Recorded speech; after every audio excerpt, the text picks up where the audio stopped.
পিয়ারকের গুন্ডাদের হাত থেকে আঁখি পালাতে গিয়ে রাস্তার মধ্যে ঝিলিকের মুখোমুখি হয়। আর ঝিলিক ও আঁখি দুজনে মিলেই প্রত্যেকটা গুন্ডাকে শায়েস্তা করে। এমনটাই দেখতে চলেছেন দুই শালিক ধারাবাহিকে। আঁখি পিয়ারকের গুন্ডাদের হাত থেকে পালিয়েছে এটা পিয়ারকে জানা মাত্রই গুন্ডাদের বলে ওঠে, তোরা যদি আঁখিকে ধরতে না পারিস তাহলে তোদের আজ শেষ দিন। তখন গুন্ডারাও আঁখির পেছনে পেছনে তাকে ধরার জন্য দৌড়াতে থাকে।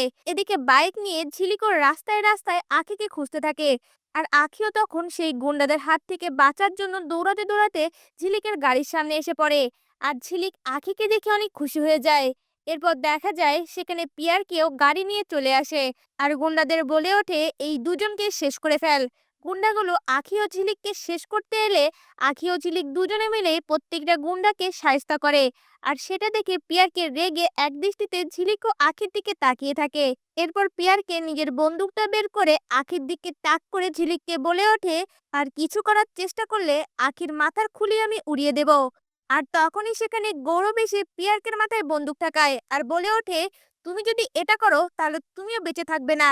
তখন পিয়ারকে ভয় পেয়ে যায়। এমনটাই যদি নতুন পর্বগুলিতে হয় আপনাদের দেখতে কেমন লাগবে? আপনাদের মতামত আমাদের কমেন্টে জানান। ধন্যবাদ।